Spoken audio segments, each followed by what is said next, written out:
software is very critical Mm. in the architecture and then in the engineering design. So basically, what I want to know is which industries are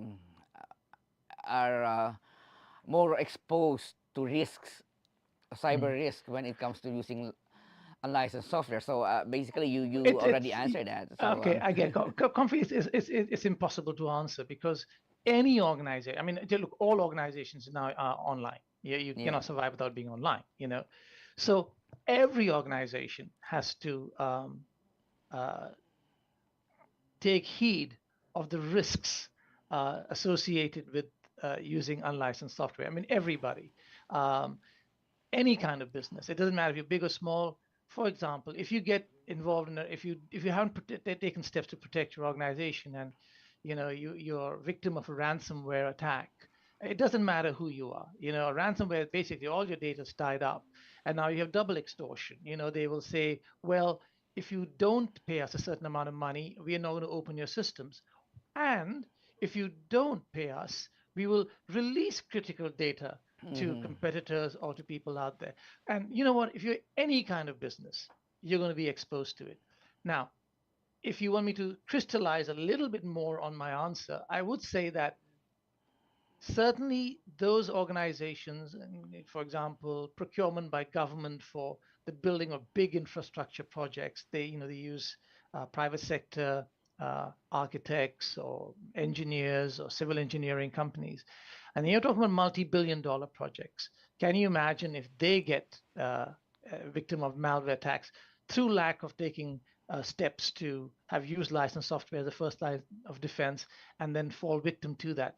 Think of the harm it causes to the economy, the reputation of the company itself, and potentially to the country itself. Now, I must be very careful here, Comfy. I am not saying that the use of licensed software guarantees that you not be victim of a malware attack. Certainly, you have to take other steps. You have to get very good antivirus software on Hmm. your systems as well. You have to have a consistent review of your systems. You should be putting critical data not just on your own systems but on the cloud. You've got to have cloud storage that is protected by a good password, double factor verification. All of those things have to happen. But the first step and the foundation of this is using licensed software. So you get updated patches on a regular basis. So what you're saying is, if you're using unlicensed software, you are more vulnerable to malware attacks and other cyber threats. Absolutely. And the data has a direct correlation, that's been collected over the years. If you've been using unlicensed software, you're much more likely to be Mhm. victim of a malware attack. So how would you know if you're using licensed software, and what is licensed and unlicensed software, and what is Now, really the meaning of licensed software? well, licensed software basically, and let me just tell you what the process should be Yeah. to ensure that you are using licensed software. When a company purchases software, you can purchase it online. You can go to certain pirate sites and you can download it, right? Mhm. And it costs you a significantly less amount of money. And that's when the slippery slope to exposure to malware tech starts. Mhm. And your whole business, your whole company is exposed to massive risk. On the contrary, if you went to a legitimate supplier of the software, you centralized who purchases software in your company, an IT manager who's aware of where they can get legitimate software. They make the purchases. Once the purchase is made, the deployment of the software is conducted by the IT people. Training is then conducted to um, the people who use that software on how to use the software and how to protect malware attacks. So, for example, in my organization, I had to do a course on cybersecurity. What are dangerous practices to avoid? Like you get an email, there's a link on it telling you to update your password, and you click on it, Mhm. and boom, you've exposed your whole organization to an attack. So um, so training, and then my organization goes one step further. They actually send phishing emails Mhm. on my Outlook, um, and I have to be able to work out, is this phishing or is this genuine? And by reporting this phishing, then I'll get a response back from my organization telling me, yes, you made the right move. Oh, you made the wrong move. This is you've actually clicked on a phishing site. So they're constantly testing us. And I think every organization now needs to be proactive towards that. You cannot be active and say, well, I've done the training and that's enough. You've got to be testing. Um, and then uh, we also have software asset management training on how best to use your software within the organization. Once again, that's done by outside vendors or your own IT managers who will teach you how to manage software. So a company at any given time, particularly the hierarchy in the organization, know what software are we using, why we're using it, and are we protected. Yeah, so can you give us an example of a licensed software, especially or particularly in the design and engineering sector? Well, the one I mentioned earlier is AutoCAD. It is made by Autodesk. Mm-hmm. It is a sort of generic design software that's probably more widely used than any other design software. Certainly in the architectural, the engineering field. Um, so, and I think just about every major uh, company that's involved in these big infrastructure projects uses this particular software and should be careful about where they source this particular software from. So aside from licensed software, there's also open software. So what is the difference between open software and licensed software? But before you answer that, we will be taking a short break to digest what we've been discussing over the past few minutes. So we will be right back. Sure. This break is brought to you by Hangkas, Beat the Traffic, Bayad Center, hashtag Bigger Better Younger Bayad, and you can buy it all. Globe, atin ang mundo. Meralco, ang liwanag ng bukas. SM, we've got it all for you. Smart, live more today. Union Bank, it starts with you. A wellness show dedicated to empowering viewers with the knowledge and inspiration needed to lead a healthy lifestyle. Be Well Now, hosted by Miss Cory Quirino, every Wednesday at 2 p.m. only here at Daily Tribune's Facebook page and Tribune Now in YouTube. Alamin ang pinakamaiinit na balita at mahalagang issue na bumabalot ngayon sa ating bansa. Ating pag-usapan, blow by blow, dito lang sa Hot Patatas, kasama sila Chicky Mangkukang, Vernon Velasco at Gio Leaño. Yung Lunes, Miyerkules at Biyernes, alas 3 ng hapon, dito lang sa Daily Tribune Facebook page at Tribune Now sa YouTube. Conversations that are masterclasses from the top honchos of various industries. Learn from their strategies and insights so you yourself can unlock your full potential. Perfect every Friday at 2 p.m. only here in Daily Tribune's Facebook page and Tribune Now in YouTube.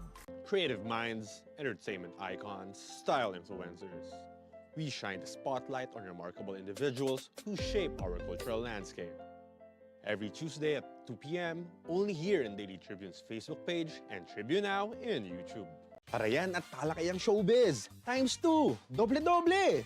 Kasama ang dalawa sa walang kupas na talakayan ng showbiz, Alwin Ignacio at Alex Brosas. DTT Show, tuwing Sabado at Linggo, alas 4 ng hapon, dito lang sa Diaryo Tirada ng Daily Tribune. Straight Talk dives deep into present issues of leadership, politics, business, and more. Engage in insightful conversations with industry shakers, government leaders, and trailblazers every Wednesday at 10 a.m. only here on Daily Tribune's Facebook page and Tribune Now in YouTube.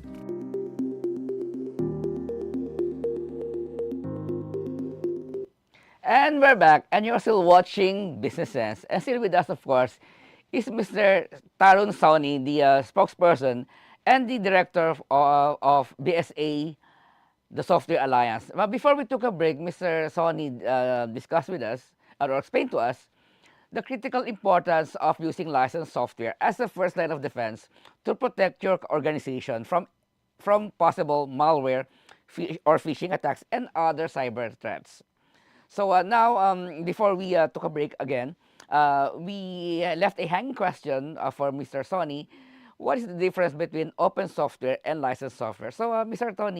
Sawney, sorry, what is the difference between open software and licensed software? Well, open software is the source code is open to developers, and they can add on to an open source code. Whereas proprietary software, the licensed software, the one that you pay for, is copyrighted, and therefore that responsibility of that is with the copyright holder. So, for example, Microsoft write a software, they are in charge of it, whereas open source, allows people to add to an open source. In terms of security. Yeah, I was It's, about to it's, ask it's that. still still a debate. Open source proponents will argue that because it's open source and people are sharing all this information, that as bugs come along, uh, people become aware of it and then they share it, and you can take steps to fix it. Whereas proprietary software will say our whole reputation depends on providing you a safe product. So we invest millions and millions of dollars in ensuring that the product we give you is safe. But of course, it's a narrower field because it's just that one company that's doing it. So the jury's out. I wouldn't say one is better or the other one's better. Both have their merits to it and possibly some disadvantages as well. Yeah, and if I may add to that, some developers, some even big developers, they offer their software or applications open to the public for, so that the development of that software will be done by the users themselves, and then they'll be saving on investment developing that particular software. In fact, we used to use a lot of these open softwares before, but are now only available when you buy it licensed. So let's go back to the idea of licensed software as your first line of defense against cybercrime. So how do you do that? How do you make licensed software? How can a licensed software be your first line of defense against possible cybercrime or cyber threats? I'm sort of I'll echo what I said earlier, because we know for a fact, based on research and studies done, that when you use licensed software, it doesn't guarantee you won't be victim of a malware attack, but the chances versus using unlicensed software are much higher. That means you'll be protected, much more protected if you used. And the question is, well, how do I ensure I use licensed software? How do I make sure that my organization isn't using unlicensed software? And then it comes down to, of course, due diligence by the organization itself, ensuring where did you purchase it from, how did you deploy it on your computers, who's monitoring use of software within your company by your staff. Now, in this day and age of remote working, we've come across something called ghost piracy, where people are working from their home and they are remotely logging onto a server that has all unlicensed software. So nobody's actually at the office. Everybody's just getting to their remotes, they're getting the server remotely and then using unlicensed software that's loaded on there. So we call that ghost piracy. Now, a responsible company would ensure that this does not happen, and ensure that you can't do this. And moreover, if an organization is responsible and it is actually happening, they create an avenue for somebody to report within the organization. Hey, look, we are doing this and this is not right. We're using unlicensed software through this particular method. So by allowing whistleblowers to be within their organizations and being responsible of what you're doing, you protect yourself from legal action, protecting your critical data, and protecting your business from ransomware attacks, malware attacks, etc. Yeah. And so really it comes down to IT working in a smooth, transparent way in an organization. How you get it, how you deploy it, and how you have checks. So you said that responsible companies or responsible organizations has to practice some sort of culture that they will not allow any of their employees, even working remotely, to use unlicensed software, so that there will be compliance and respect for cybersecurity threats. So, how do you now build a culture of software compliance and cybersecurity within that organization? That's a very good question, and I think that's where leadership um, within the organization comes to the front. If you give sufficient money to your IT managers to get the software that they need, then you probably wouldn't have this problem. But all too often, the IT side is only given a limited budget, and they said, "Well, here it is. Try and meet the goals of our organization software needs based on this budget." So often IT managers are put in a perilous position because they don't have the money to buy licensed software, so they try and work out little shortcuts whereby the company can function, and everybody turns a blind eye, and management turns a blind eye. As long as they're able to function, uh, they don't really care how they're functioning, and therefore, I think this is a leadership issue. This comes down to your C level, your CFOs, your technology officers, and your and your CEO as well. So it's really, really important at that level that they take responsibility. So, talking about leadership, uh, to the top management level. So, how can management create practical policies that all employees can embrace, so that everybody will be responsible to be consciously aware that, of course, the security of the company or the organization, and then using or avoiding the use of unlicensed software. Now that's a very good question again. So when people join the company, it should be made very clear to them, or when they sign on, how it's very important that they don't use unlicensed software. Uh, the company should use notice boards, prompts, email reminders on the need to use licensed software and not to load unlicensed software. And there should be consequences Hmm. for this. That if you do engage in using unlicensed software on our company's platform, then there is, there there are you could lose your job or you'll be fined. There has to be consequences for this.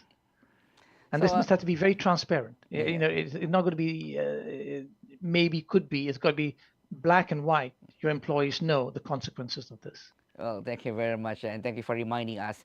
And I think our IT people are watching and listening right now. So that should be the consequences for being irresponsible users of unlicensed software. So, Sir Tarun Sawney, do you have any parting words to our readers and viewers?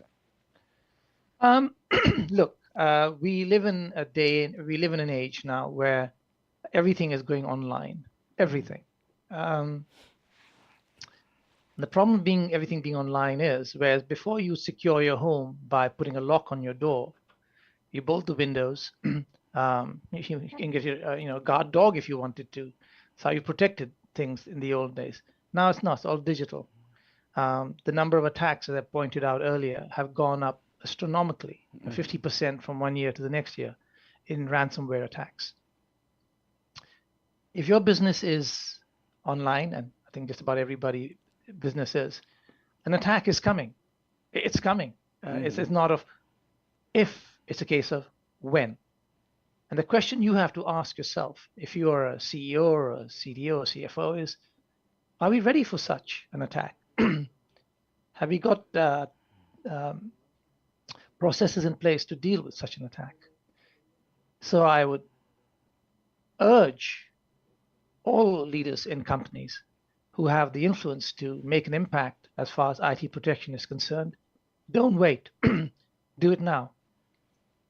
And use licensed software as your first line of defense. Again, thank you very much for those reminders, Mr. Tarun Sony, the spokesperson and the executive director for BSA, the Software Alliance. So again, mga katribu, creating a culture of compliance and security within the organization starts with the leadership. It starts with the CEO, the management. We have to embrace culture of awareness that cybersecurity or using licensed software should be our first line of defense against any cyber threats or cyber attacks of be it malware or phishing or ransomware. So and all responsible organizations, as according to Mr. Tarun Sawney, has to be responsible. All responsible organizations has to be aware of this, and the the creation of a culture of security consciousness should start from the top management and the leadership. So again, mga katribu, thank you very much. I am Coffee Manalo, and this has been your weekly business sense. See you next week.